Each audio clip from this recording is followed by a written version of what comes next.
Welcome to the Social Ninjas podcast. I am your co-host, Kyle. Join with me as always, Jeremy. What is up, Jeremy?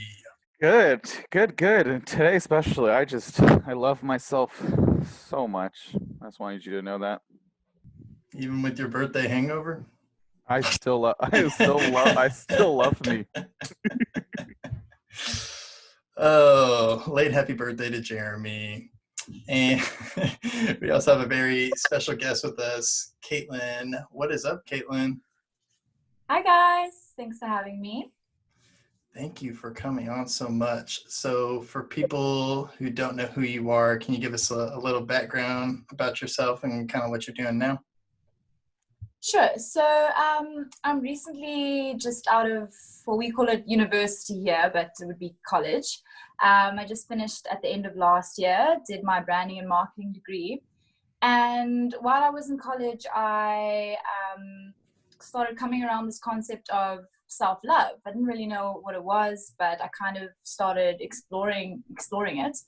And then in 2017, which was about my second year into college, I actually took my self-love further, and I decided to hop onto a TEDx youth stage, specifically TEDx Youth Cape Town, and I gave a TED talk centered around self-love and about how it's a choice, and how I speak about how it's really changed my life and how it has the ability to change other people's lives. And ever since I did that talk, which was about 3 years ago now, I received messages nearly every day from people all over the world, opening up to me about their stories and their experiences with self-love. And some are struggling, some are just thanking me.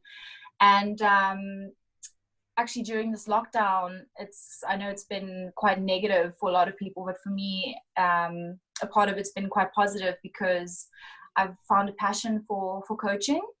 And I thought about taking the help that I give to others and, turning it maybe into a career or into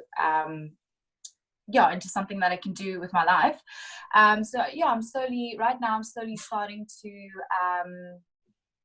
to train myself to be a coach through online courses. And I recently created a course which was about laying down the foundations to building a relationship with yourself. I did that about 2 months ago, and that was just a free course for people. And over 100 people joined. And I said to my mom, I wish that 4 people would join, and I got over 100 people. So it was super, super awesome to see that there's a need out there, that people are actually wanting self-love, and it's possible. They just need to know, they just maybe need some help to get there. So that's where I am right now, still in lockdown here in South Africa. Well, yeah. First off, I want to say, yeah, it is a huge need, and it's something I've kind of gone through a self-love process. And I did a poll on Instagram. That's why you kind of came on. And self-love got the most votes, so I reached out to a bunch of self-love people. I'm curious, kind of like your journey of at a point where you didn't love yourself and how you went about starting to love yourself. Sure. So every majority of self-love stories have a reason. There was something that pushed them into that, and mine was a breakup. A lot of the time it's a breakup, but for me back then that was pretty serious. I was just out of high school and I was dating someone for 2 years, and then all of a sudden sometimes people just want to leave, and that's what happened to me. But I didn't realize that I found my identity in this other person. Like, this other person defined who I was. And as soon as he left, at the end of the day, I was left with myself, and I was like, I don't know who I am. I'm 19 years old. I don't know what I like. I don't know what I want to do. I don't know what I want to be. And then my journey started, and I didn't really know what I was doing in the beginning. I think I just looked for some talks. I found some TED Talks on YouTube, and I don't know, I just started journaling. Journaling's really helped me. I started pushing myself out my comfort zone, because that's where you find growth. And I don't know, it's a lot of little things that you do that led me to where I am now. And it's a lifelong journey, the self-love journey. A lot of people ask me, what's the quick fix to self-love? I just want to get there now. I get that question quite a lot, and I'm like, you can't just do one thing and you're there. It's daily incremental improvements that you do, work on yourself in your life, getting to know yourself. It's a process, a beautiful but very challenging process. So earlier you said self-love is a choice. Can you explain a little bit how that is and how you make that choice? Sure. So in my talk, I actually speak about, I read a book called The 15 Invaluable Laws of Growth by John Maxwell. And in there, he speaks about the different versions of growth. You get physical growth, you get mental growth, you get intellectual growth, and then you get personal growth. And personal growth has to be a choice. You don't really choose to grow physically. Your body just does that for you naturally. Mentally, to a certain extent, you can also, enhance your mental ability, but personal growth is a choice, because you're not going to just get to know yourself just like that. You have to put in the time and the energy and the effort, and you have to consciously improve yourself and make changes in your life. So that's why it has to be a choice, and that's why my talk is called self-love. I forgot the name of my talk now. Self-love, be intentional. Yeah, self-love, be intentional. Yeah. Beautiful. I'm curious how you go about supporting others and loving themselves through that process, the incremental process. Are you asking how I do that? Yeah, like how do you hold that space for people? It's tough. As I've said, I receive a lot of messages, and sometimes I take a month or two to reply, because I'm the type of person that I'm not just going to give you a half-hearted reply. I'm going to put everything in that, because people open up to me. They don't know me from a bar of soap. They've just seen my talk, and now they're opening up to me about their life. So I take time to reply to them. And I just tell them what I know from my experience. But what I've done will not necessarily work for other people, but that's the best that I can help people through my experience. And that's what hopefully when I do start my coaching, I'm going to do, is help people through my experience and through what I know, because it's definitely changed my life, and I know it can change others' lives too. Awesome. So you talk about how you have a course and how to develop that relationship with yourself. So what are kind of some first steps or some techniques to kind of get that ball rolling to start building that relationship? Yeah. So my course was centered around 3 themes, and something that I've said in my talk as well. It's the space between where you are right now and where you want to be is growth. And the only way you're going to get to where you want to be, the person that you want to be, is through growth. And so I created 3 worksheets, and those were the themes: where you are right now, second worksheet, where you want to be, third worksheet, the growth. So just to explain a bit about the first worksheet, I asked, I'm just going to say participants in this case, I asked participants to write down all the negative thoughts that they have about themselves, all the negative feelings, all the negative things that people have ever said about them, like just to get it out onto paper. And then I asked them to write the opposite of those words, because these are now going to be the new words that are going to describe them. And then so these are all certain tasks. And then I asked them to write a forgiveness letter to themselves, because I think I heard it in a talk once. Writing letters to yourself is so, so important. I've written a forgiveness letter to myself. I've written how proud I am of myself. And it's just a way to connect with yourself and speak to yourself. And then I I've got like a little activity box that they can tick.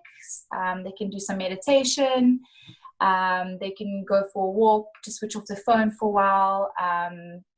And I've also put a task in there where they need to gift themselves. So if they go for a walk one day and they find like a beautiful rock or whatever it may be, a little flower on the floor, just to gift themselves that.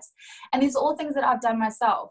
And I don't know, it just works for me. And you slowly but surely start to get to know yourself and form a relationship with yourself. And so that was basically the first worksheet, just letting go of the old, right, getting all that shit out. Can I say shit? I'm going to say shit. Getting all that shit out.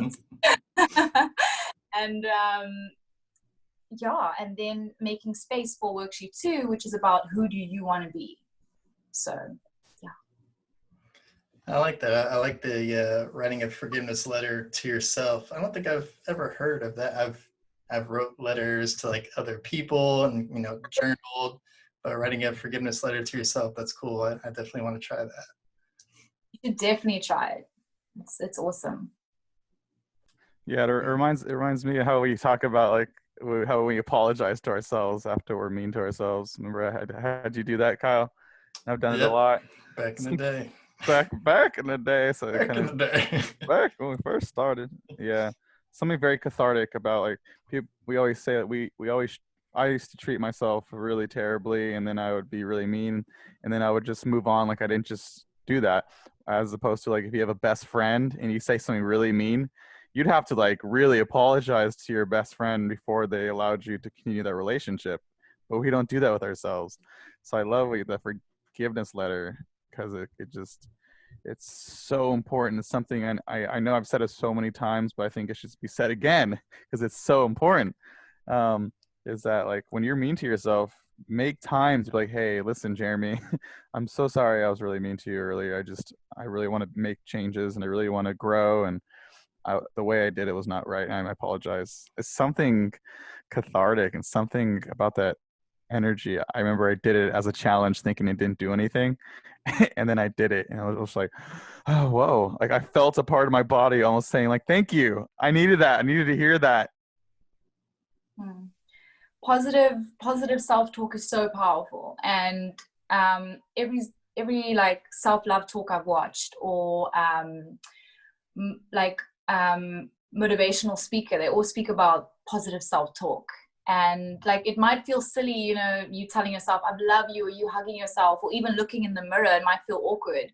But just remember, like subconsciously, if you keep on doing that, like things are going to change. And that's what I say about the daily incremental improvements.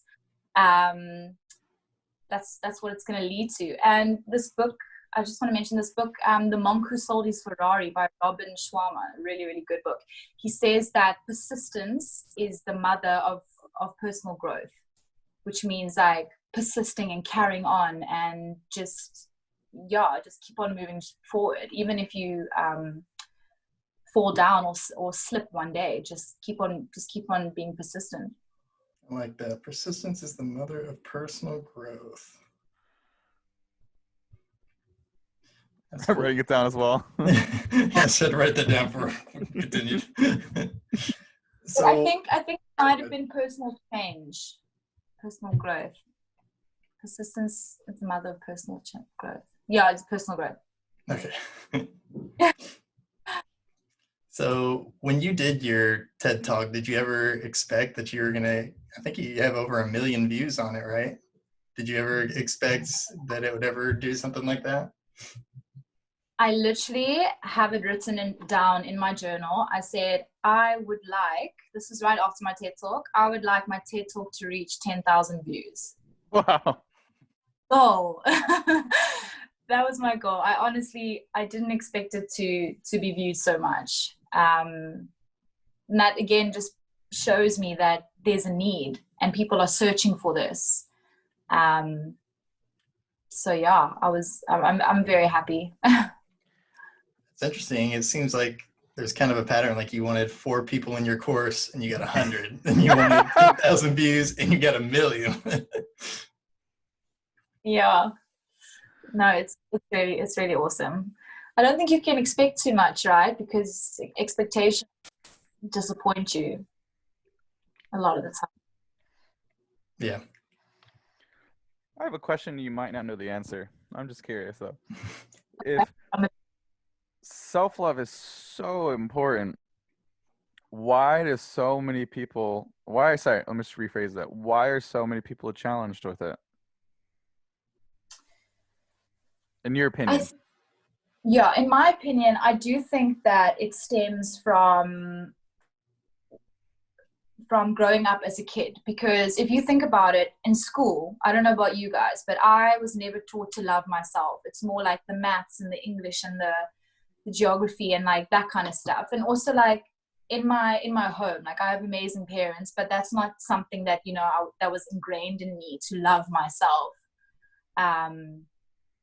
You know, that's not something I grew up hearing, self-love, and you need to find your self-confidence and that. And I think as you grow up, you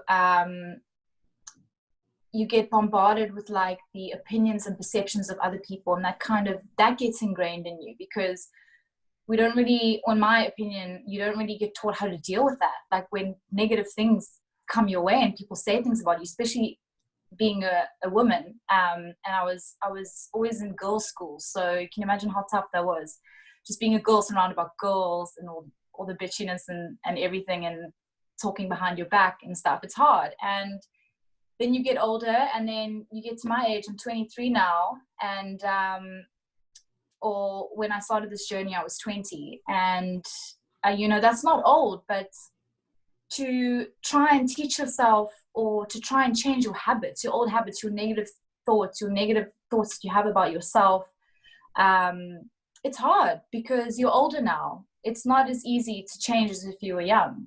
So that's why I think a lot of people struggle with it now, because it's a fairly new concept to them. Like, where do you even begin?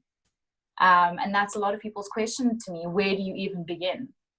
And my answer is always just start by trying to build a relationship with yourself. And that's, again, spending time alone, getting out your comfort zone. Spending time alone is something that has changed my life.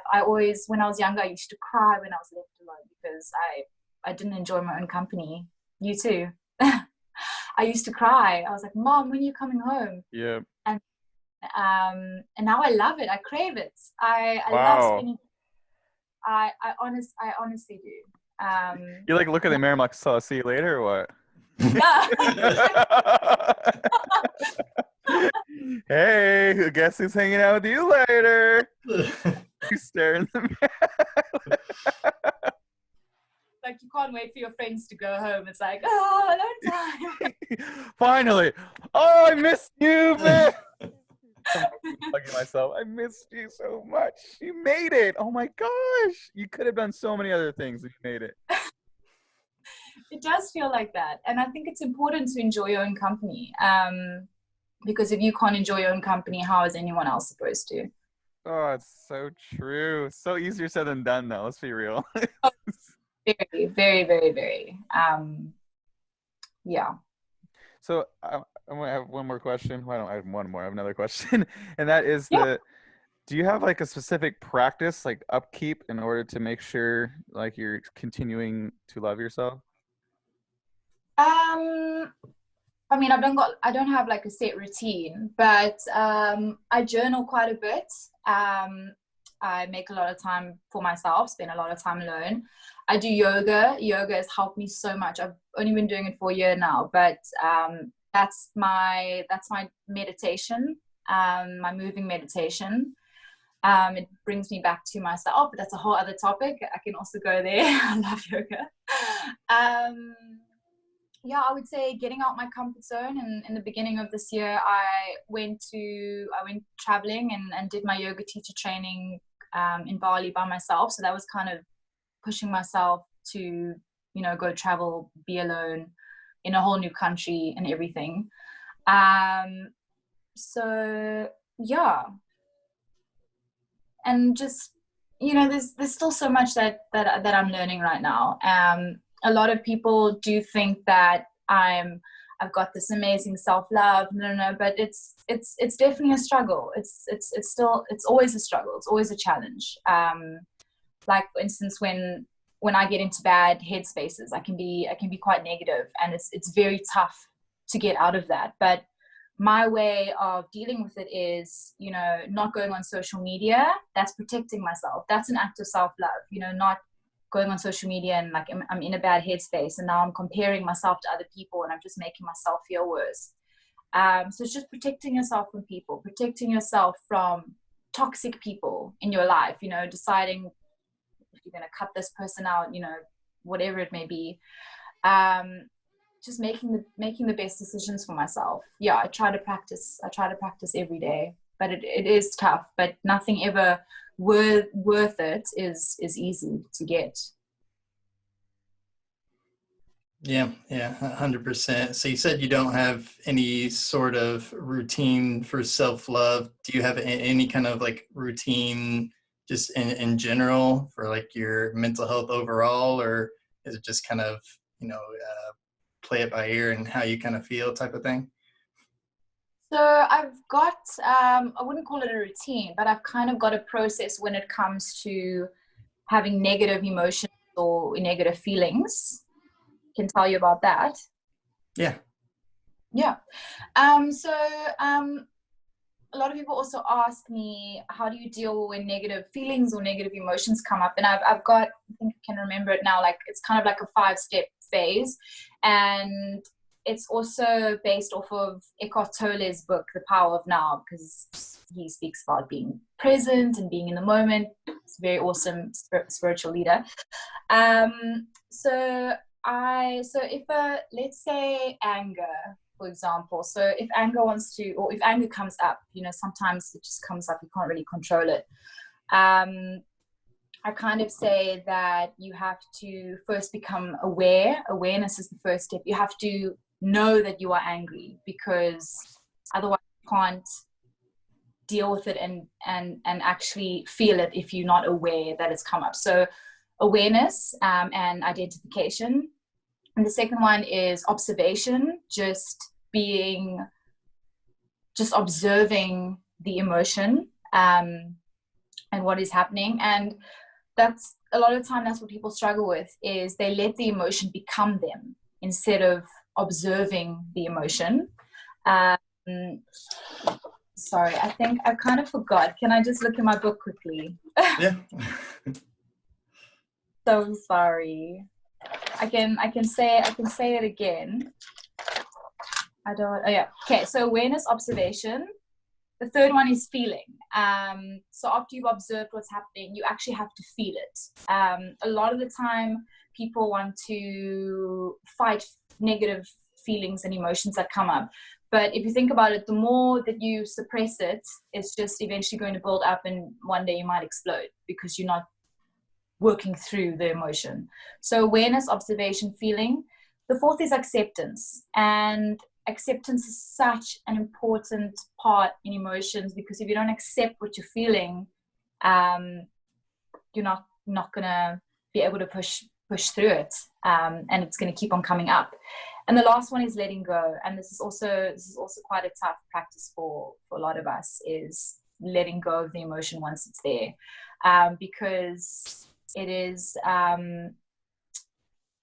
I was actually doing a yoga class the other day, and they were saying that the teacher was saying that most of your suffering comes from the attachment that you have to things. And that really got me, because, if you think of life, it's supposed to just be like a flow, go through the emotions. It's always going to be ups. There's always going to be downs. But the reason why you maybe go into such hectic lows is because of the attachment that you hold on to those situations or those people that are making you feel that way.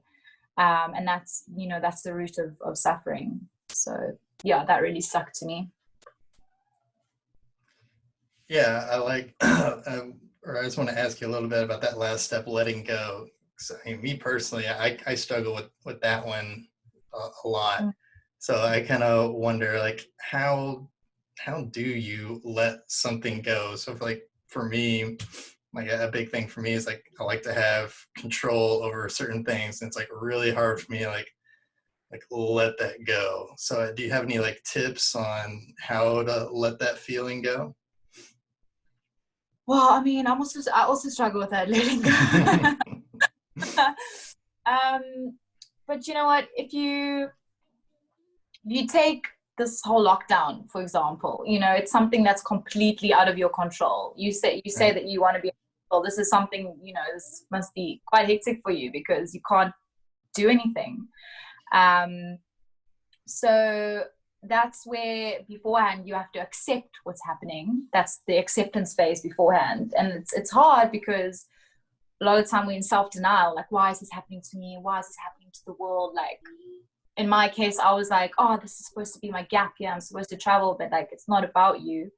And I think, I don't know, I want to say like, kind of just let go, but it's really not that easy.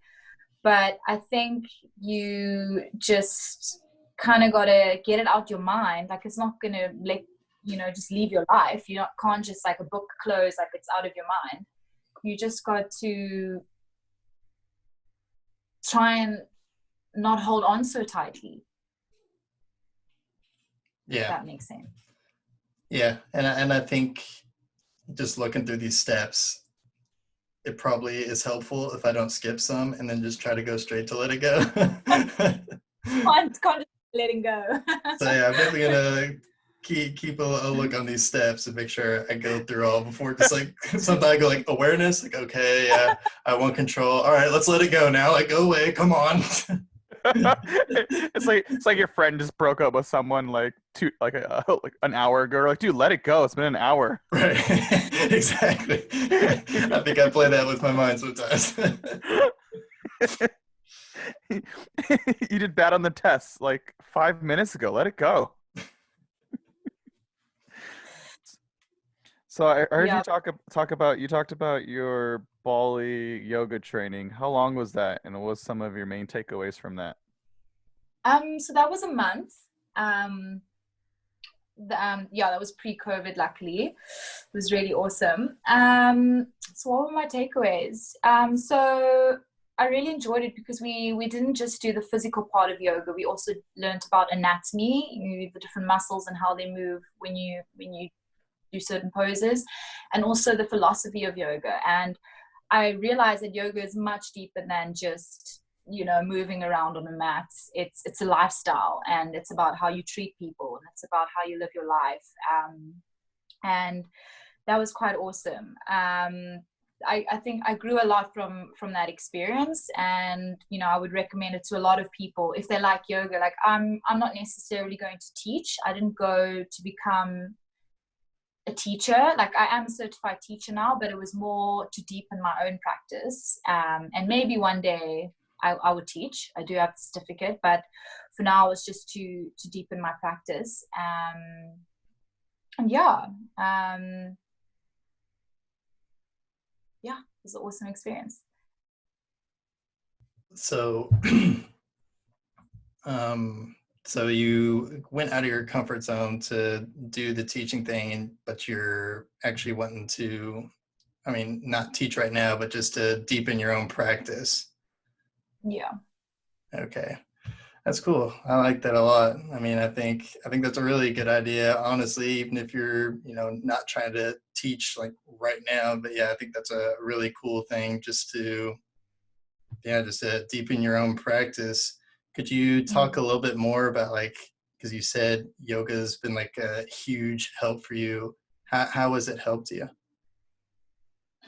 So I started yoga the beginning of last year. I used to go to the gym quite a lot, and a friend of mine was like, just come to a yoga class. She kept on trying to get me to come to a yoga class, and I was like, oh, yoga's for sissies. Like it's such a chill thing, you don't sweat. And then I went to a yoga class, and wow, it was intense. And I have never done something that has just made my mind, that is just quietened my mind so much. Like when I'm engaged in yoga, I really don't have thoughts. Like one might pop up, but I'm more concerned about my movement and my breath. And yeah, that's what yoga gives me. It's a space for me to just be by myself and focus on my breath and not worry about what's happening externally. And I like how one yoga teacher put it. She said doing yoga is a practice where you can come back home to yourself. And it's super awesome because I've actually last week I wasn't feeling too good, and then again the other day I could feel myself slipping into a negative headspace. That's the awareness. Step number one, being aware of it. That's when the change happens. And I realized it's because I've been skipping yoga, and it's so crazy because when I skip yoga for a couple of days, I can feel myself not doing so well, and then as soon as I do it, I feel so grounded. And it's so crazy how just focusing on your breath, like meditation as well, just focusing on your breath and just being present without the phone, without anything else that's happening around you, how it can actually change. And imagine doing that over a long period of time. I'm yet to get into the meditation. I have to push myself. It's just the discipline to actually sit down and do it.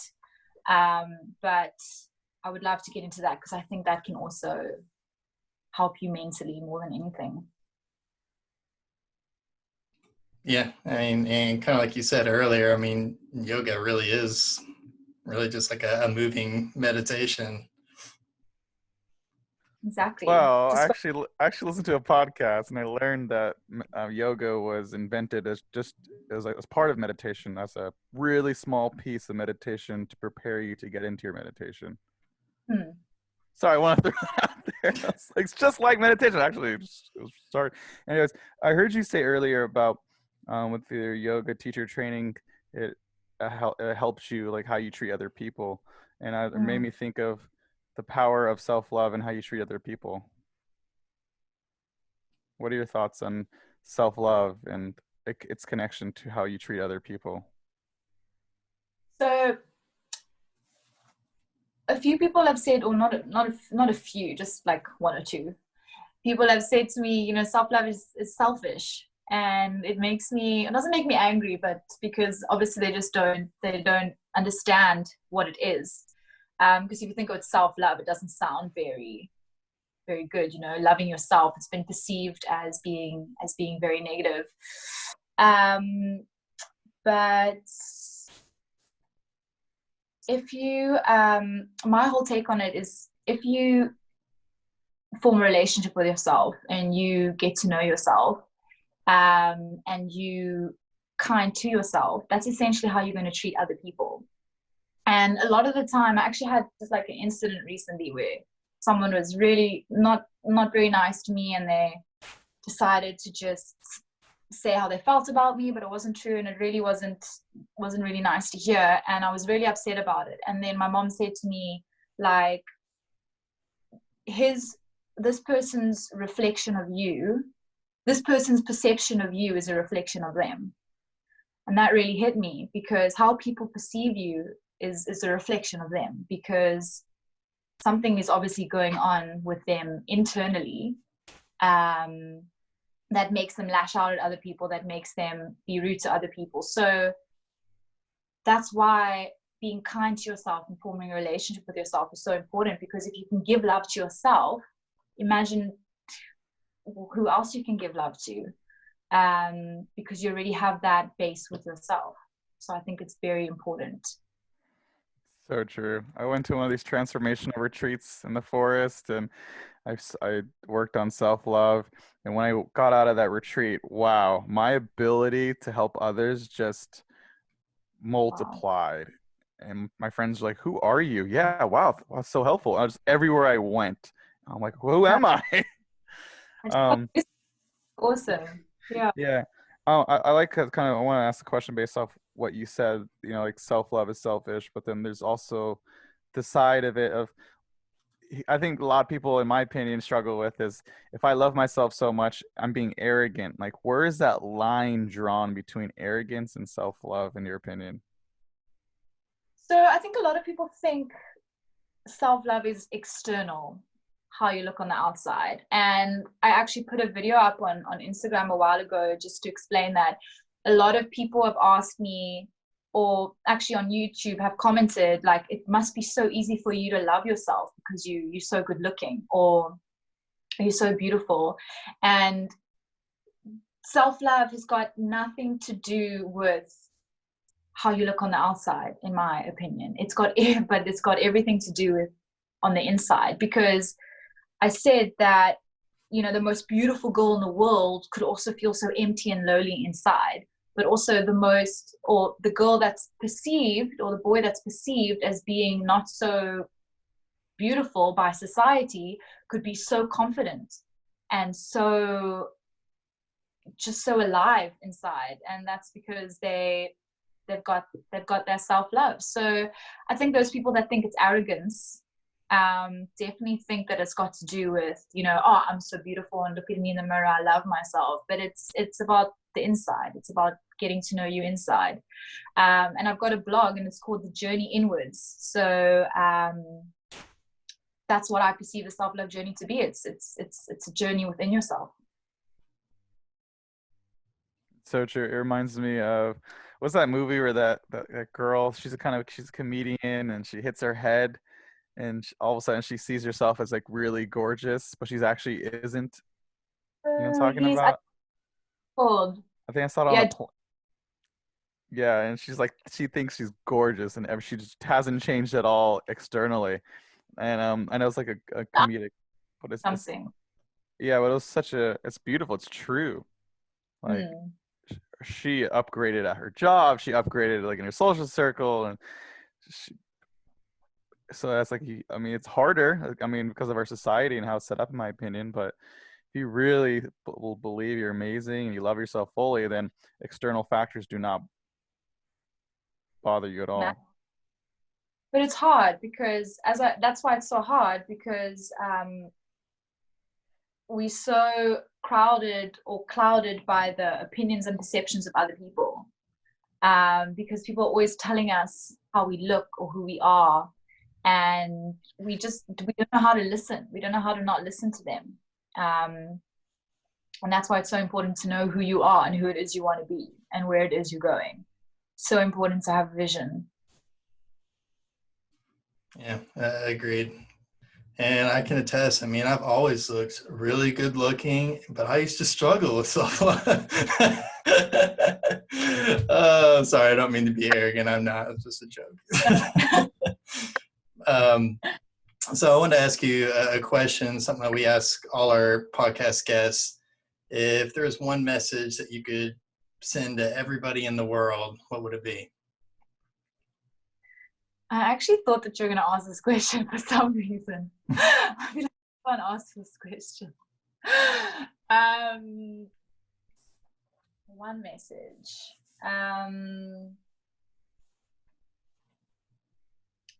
I think it would be like I'm an advocate for building a relationship with yourself, because it has changed my life, and every day it changes my life, and I wouldn't be who I am today if I didn't start walking on that journey. So I definitely think it would be to build a relationship with yourself, figure out who it is that you want to be, and although that person that you want to be might change, because in life we go through different versions of ourselves, just keep on improving yourself, keep on developing yourself, and love yourself along the way. Love yourself through all those different phases of yourself. I think that would be that wasn't really one sentence, but that would be what I would say.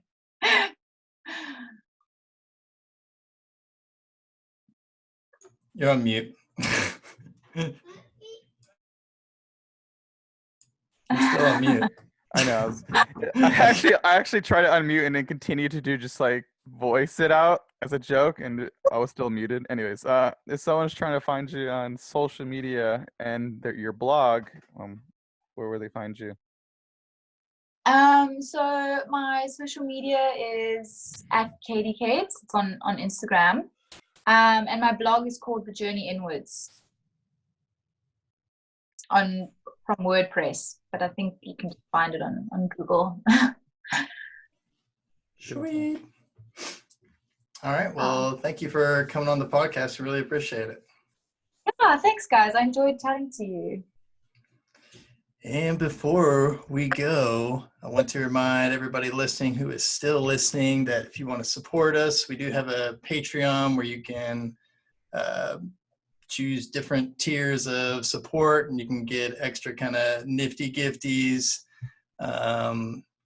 Also, please leave us a 5-star review on the podcast. That helps us boost up in the rankings for mental health podcasts, be able to reach more people. And we'll see. Is there any more plugs, Jeremy? Is that it? Are we good? That was really well done. Nailed it. I didn't know what you were saying. I was so busy giving you a 5-star. Wow. Oh, yeah, that happens. All right, we'll see y'all next week. Bye.